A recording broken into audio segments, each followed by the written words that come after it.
I'll say it again. And for the nth time, I will say it now, here. Dili ko interesadong mapresidente, dili ko qualified, di ko gusto, wala ko'y makuha diha. Karon ng pabilin lang kong mayor, ug di na mo gusto nako, manaog ko. Or ang akong lawas di na makakaya, manaog ko pagka wa ko'y interest ng presidente. Dili ko qualified. Di po ko interesado. So I hope that, kanang nagduwa diya sa akong pangantor president, stop it. I'm pleading to you to stop it.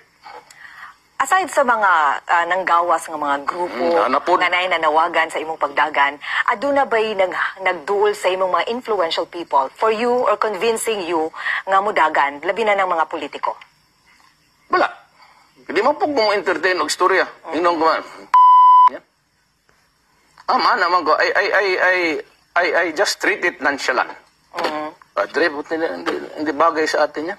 Hindi naman talaga bagay. Anong presidente man ko? Anong presidente man ko? Trabaho ko?